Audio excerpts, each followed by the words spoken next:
Guys Mumbai airport पर vacancies का एक बड़ा नोटिफिकेशन आउट हुआ है, जिसमें हैंडीमैन यानी लोडर, यूएआरडी, आरएसए, जूनियर सीएसए, सीएसए की वैकेंसीज थी। और ये vacancies AI airport service limited company की तरफ से थी। जो भी एप्लीकेंट इन वैकेंसीज के लिए एलिजिबल है, उन एप्लीकेंट के बहुत सारे डाउट है।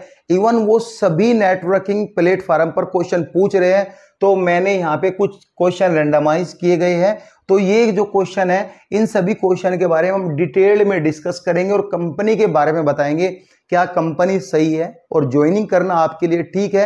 क्या आपको मुंबई जाना ठीक है अगर आप यूपी बिहार से हो, या फिर अदर स्टेट से हो, उत्तराखंड से हो, या फिर किसी दूसरे स्टेट से हो, आप मुंबई जा सकते हो और उतने पैसे में जितनी सैलरी मिलेगी खर्चा आपका निकल जाएगा या नहीं? क्योंकि हाँ, आम आदमी इनके लिए जाता है और वो कहीं ना कहीं चाहता है मेरे दो पैसे बचे और मैं फैमिली को दे सकूं। तो सभी चीज़ों के बारे में डिस्कस करेंगे। पहले हम बात करेंगे कंपनी कैसी है। ठीक है, देखो यहाँ पे जॉब टाइप प्लस कंपनी के बारे में आपको डिटेल मिल जाएगी पहले क्वेश्चन में। दूसरा क्वेश्चन है विल एकोमोडेशन बी अवेलेबल, आपको रहना खाना मिलेगा या नहीं मिलेगा। तीसरा है कोई फिजिकल रिक्वायरमेंट्स आपकी जैसे हाइट वेट ब्राइटनेस जरूरी है या नहीं। फोर्थ क्वेश्चन है salary increment and promotion. Fifth question है duty timing and shift detail. Sixth question है leave and week offs, transfer policy next joining and after 3 year. 3 साल बाद आपका क्या होगा, यहाँ पे एज ए फ्यूचर आप इन जॉब को देख सकते हो या अप्लाई कर सकते हो या नहीं। तो इस वीडियो में सभी डिटेल एंड सभी डाउट्स क्लियर आपके होने वाले हैं। तो B continue on this video. पहला क्वेश्चन है हमारा जॉब टाइपिंग।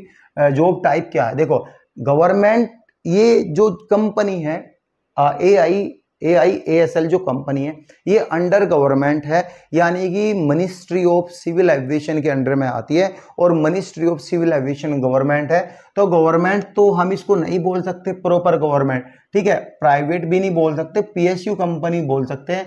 और गाइस PSU कंपनी बहुत सी ऐसी कंपनी है जो कि कॉन्ट्रैक्ट बेस पर लेती है। एयरपोर्ट पर कोई भी ग्राउंड हैंडलिंग कंपनी हो, चाहे वो एयर इंडिया सैस हो, या फिर इंडिगो की एजाइल कंपनी हो, या फिर आपकी AIASL कंपनी हो। देखो इंडिया की सबसे बड़ी ग्राउंड हैंडलिंग कंपनी एक ही है, वो है AIASL, AI airport service limited. और आप इस कंपनी में काम करोगे तो भाई समझ लो बहुत अच्छी कंपनी है, इससे निकल के आपकी अपॉर्चुनिटी बहुत अच्छी है। ठीक है, इसमें 3 साल का आपका कॉन्ट्रैक्ट होगा, 3 ईयर का, जो कि कॉन्ट्रैक्ट रिन्यूएबल कॉन्ट्रैक्ट है। इसमें चाहे आप मैनेजर हो, चाहे आप लोडर हो, चाहे आप CSA हो, या फिर JSA, कुछ भी हो, 3 साल का कॉन्ट्रैक्ट आपका होता ही होता है। एयरलाइन में कैप्टन को छोड़ के, यानी पायलट को छोड़ के, इंजीनियर को छोड़ के, ऑलमोस्ट कैबिन क्रू जो होती है ना, एयर होस्टेज, वो भी कॉन्ट्रैक्ट पर काम करती है। क्लियर हुई चीजें? ठीक है, लेकिन रिन्यूएबल है कॉन्ट्रैक्ट। ठीक है, रिन्यू कॉन्ट्रैक्ट होता रहेगा। तो इस बेस पर आप बोल सकते हो परमानेंट यहाँ पे आपकी जॉब है। ठीक है, विल एकोमोडेशन बी अवेलेबल, क्या हमें कोई एकोमोडेशन मिलेगी? खाना रहना पीना कुछ फ्री मिलेगा? कुछ भी नहीं मिलेगा भाई, भूल जाओ। आपको जितनी सैलरी मिलेगी उससे ही बचाना है, और उससे ही पैसा घर बेचना है, उससे ही खाना है, उससे ही पीना है। ठीक है, अब सैलरी आप देख रहे हो 22 से लेके 30 हजार तक यहाँ पे सैलरी है। आगे हम बात करें मुंबई जाना आपके लिए ठीक है या नहीं है। कोई भी फिजिकल रिक्वायरमेंट्स जरूरी है या नहीं? देखो हाइट और वेट ब्राइटनेस, ठीक है, कोई भी जरूरत नहीं है। आप बस PH कैटेगरी में ना आते हो, फिजिकल हैंडीकैप कैटेगरी वाले स्टूडेंट इसमें अप्लाई नहीं कर सकते।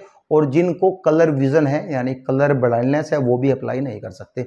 लेकिन यहाँ पे जो है जिनको ग्लासेस लगा हुआ है, चश्मा लगा हुआ है, वो यहाँ पे अप्लाई कर सकते हैं, लेकिन उनके भी कलर विजन नहीं होना चाहिए। ठीक है, सैलरी इंक्रीमेंट एंड प्रमोशन। देखो भाई लोडर जो होता है, ठीक है, ध्यान से सुन लेना ये बात, लोडर जो होता है, लोडर का कोई प्रमोशन नहीं होगा। लोडर तो लोडर रहता है भाई, मैनेजर थोड़ा ना बन जाएगा। लोडर एक सब, सही बताऊं ना, मैं जेन्युइन बात बताऊं, आप बुरा मत मानना, लोडर एक सबसे वाहियात पोस्ट है। लेकिन क्या करे भाई, बच्चे पढ़ते नहीं है, 10वीं पास, सोचते चलो लोडर ही बन जाए। यहाँ पे सबसे वाहियात पोस्ट है। इसमें काम इतना है ना लोडिंग का, जो एयरक्राफ्ट पे सामान आता है, कार्गो आता है, बैग आता है, उसको लोड अपलोड करना, काम तो लोड अपलोडिंग का है। लेकिन भाई कोई वैल्यू नहीं है एयरपोर्ट पे, मैं जेन्युइन बात बताऊं। लेकिन जॉब, लोडर की जॉब के लिए भी आपको पता है 50-50 हजार कैंडिडेट्स इंटरव्यू देने जाते हो और पैसा जो है ना, बहुत सारी ऑर्गेनाइजेशन है, जैसे भारत एविएशन हुआ, आईजीआई एविएशन प्राइवेट लिमिटेड हुआ, नेशनल एविएशन प्राइवेट लिमिटेड, बहुत सी ऐसी ऑर्गेनाइजेशन है जो लोडर का भी सर्टिफिकेट आपको बहला फुसला के 30,000 में थमा देगी। जाओ आप लोडर की जॉब कर लो और हमने सर्टिफिकेट आपका बना दिया। भाई कोई जरूरत नहीं है किसी भी सर्टिफिकेट लेने की, कोई पैसा वेस्ट नहीं करना, ठीक है। इसमें आपका कोई बाकी जैसे सीएसए है, जूनियर सीएसए है, वो सीनियर सीएसए बनेगा, फिर वो असिस्टेंट मैनेजर बनेगा, फिर मैनेजर बनेगा, ऑपरेशन मैनेजर बनेगा। ऐसे आपका इंक्रीमेंट के साथ साथ प्रमोशन भी होता है, एक टाइम फ्रेम या टाइम पीरियड के बाद प्रमोशन होता है। लोडर का कोई प्रमोशन नहीं होता, आरएसए का प्रमोशन होता है, सीनियर आरएसए मैनेजर उस कैटेगरी का, आपके ऊपर लोडर का मैनेजर तो यही है, आरएसए सीनियर आरएसए, यही तो आपका सुपरवाइजर जाता है ना, तो ये रहता है यहाँ पे, ठीक है। और गाइज यहाँ पे ये प्रमोशन आपको मिलता है। सैलरी इंक्रीमेंट भी आपका 2 से 3,000 रुपये, आपका जो है बोनस भी रहेगा 3,000, 4,000, 5,000 ऐसे होता है, मिले कम से कम 2 या 3,000 रुपये, इतना तो होगा ही होगा। बोनस रहेगा, दिवाली बोनस 7-8 हज़ार मिलेगा, ऐसे आपको बोनस भी मिलता है, ठीक है। ड्यूटी टाइम कितना है और शिफ्ट डिटेल देखो। ड्यूटी टाइम अगर आप डे ऑपरेशन में काम कर रहे हो, यानी दिन के समय काम कर रहे हो, तो 8 घंटे की ड्यूटी है, ठीक है। अगर नाइट ऑपरेशन में काम कर रहे हो तो यहाँ से 9 से 10 घंटे की ड्यूटी है।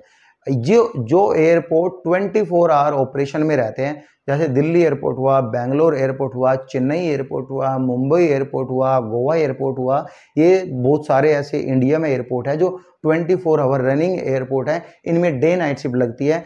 तो आपको इसमें 2 तो वीक ऑफ मिलेंगे जो कि रोटेशनल शिफ्ट में होंगे।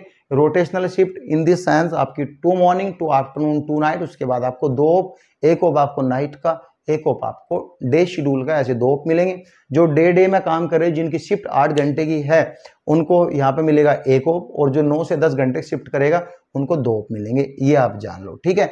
हो गया काम खत्म इसका शिफ्ट डिटेल का। अब leave and week offs. Leave PL जो है वो 21 है, सीएल 7 है, एसएल 7 है, नेशनल हॉलीडे जो है 15 है, ऑलमोस्ट 50 लीव यहाँ पे हैं। और जो वीक ऑफ आपके, जैसे मैंने बताया, 2 वीक ऑफ आपको मिलेंगे।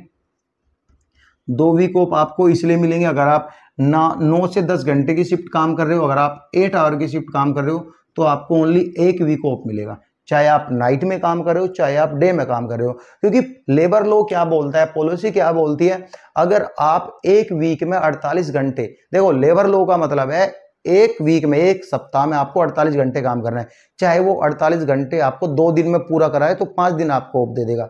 तो यहाँ पे क्या है, 8 6 जा 48 ना, तो टोटल फिर आपको बचा एक दिन आपका ऑफ। जो 10 आवर की ड्यूटी कराएगा उसमें 1 घंटा आगे पीछे चल जाता है, तो 5 दिन की भी ड्यूटी कराएगा तो 50 घंटे हो गए, तो 2 ऑफ मिलेंगे, 6 और 7 डे आपको ऑफ मिलेगा। तो 9 to 10 आवर ड्यूटी या फिर 9.5 घंटे की ड्यूटी, ऐसी ड्यूटी होती है, ठीक है। अब आपको बात करेंगे ट्रांसफर पॉलिसी। देखो भाई, ट्रांसफर पॉलिसी में कोई मैंडेटरी नहीं है, वो होने को तो 3 साल बाद हो, होने को तो 6 महीने बाद हो, होने को तो ज्वाइनिंग टाइम हो जाए, लेकिन मिनिमम जो फ्रेम है 3 से 4 महीने के बाद आप जो है अपने सीनियर को अप्रोच कर सकते हो। अगर आप बिहार से हो तो बिहार के लिए आप अप्रोच कर सकते हो, और गाइज अगर आप यूपी से हो तो यूपी के लिए अप्रोच कर सकते हो। तो देखो, जहां तक है जो एयरपोर्ट पर काम करने वाली कंपनियां वो लोकल कैंडिडेट्स ही हायर करती है, ज़्यादातर ये होता है, लोकल ही कैंडिडेट्स हायर करती है। अगर आप मुंबई जाना चाहते हो, मुंबई में काम करना चाहते हो, तो मुंबई में आपकी 50,000 रुपये अगर सैलरी है ना, तो दिल्ली की आपकी 15,000 सैलरी बराबर है। 15,000 में से भी आप 5,000 रुपये जो है वो खर्चे में ले लोगे, 2-3 हज़ार का रूम ऑलमोस्ट कहीं ना कहीं मिल जाता है छोटा सा, 10,000 भी बच जाएगा। बॉम्बे में एक घटिया वाहियात रूम ही 15,000 से शुरू होता है, जो कि झुग्गी झोपड़ी वाला रूम है, तो वहाँ पे 5-6 बंदे ऐसे लाइन लगा के सोते हैं, रहते हैं, खाते हैं, तो जब जाके आपका पैसा थोड़ा बहुत बचेगा। क्योंकि हर स्टूडेंट चाहता है 2 पैसा बचे मेरे घर में, थोड़ा बहुत पैसा जाए, तो ये सब चीज़ें रहती हैं। तो ट्रांसफ़र आप ले सकते हो 3-4 महीने बाद, कोई पॉलिसी नहीं है, लेकिन 3-4 महीने बाद आप अप्रोच कर सकते हो सीनियर को, सीनियर खुद बोल देगा कि आप बिहार से हो। ऐसा हुआ भी है एक कैंडिडेट्स के साथ। ज्वाइनिंग देखो, 3,000 से ऊपर वैकेंसीज है, कैंडिडेट्स को फिल्टर करने में टाइम मिलता है, ठीक है। करीबन 40 से 50,000 स्टूडेंट इंटरव्यू देगा, फॉर्म भरेगा, तो कैंडिडेट्स को फिल्टर होने में टाइम लगता है, ठीक है। तो ज्वाइनिंग जो है 1 साल के अंदर आपकी ज्वाइनिंग, या 1.5 साल में भी टाइम मिल सकता है आपको। 3 साल के बाद आपका क्या होगा, 3 साल के बाद आपका कुछ नहीं होगा, आपकी जॉब परमानेंट है, जैसे कि मैंने ऊपर बताया। वैसे कॉन्ट्रैक्ट डॉक्यूमेंट्स पे ऑन कॉन्ट्रैक्ट है, वैसे आपकी जॉब परमानेंट है। कॉन्ट्रैक्ट आपका रिन्यू होता रहेगा, लाइफ टाइम कॉन्ट्रैक्ट रिन्यू होता रहेगा। अगर आप फ्यूचर देख रहे हो लोडर का, तो भाई कोई फ्यूचर नहीं है लोडर का, सिंपल बात बता दूं, कोई फ्यूचर नहीं है लोडर का। लोडर तो ऐसा ही यहाँ लोडर है, ऐसा ही वहाँ लोडर है। अगर आपको आज यहाँ 50,000 रुपये लोडिंग के, आपकी एज जो है 45 साल होगी, आपकी सैलरी बढ़ बढ़ के 50,000 रुपये आपको मिल रहे हैं लोडिंग के, तो आप जब दूसरी कंपनी में स्विच करोगे आपको 18,000 फिर से लोडिंग के मिलेंगे, क्योंकि लोडिंग का कोई एक्सपीरियंस होता ही नहीं जो आप आगे दिखाओ लोडिंग का एक्सपीरियंस। हाँ, सीएसए जाओगे, मैनेजर जाओगे, तो वो एक्सपीरियंस काउंट होता है, तो सैलरी एक बढ़ के मिलती है, तो ये रहता है। तो यहाँ तक की चीज़ें समझ में आई आपके, कुछ डाउट हो तो कमेंट पिन कर सकते हो। Thank you guys.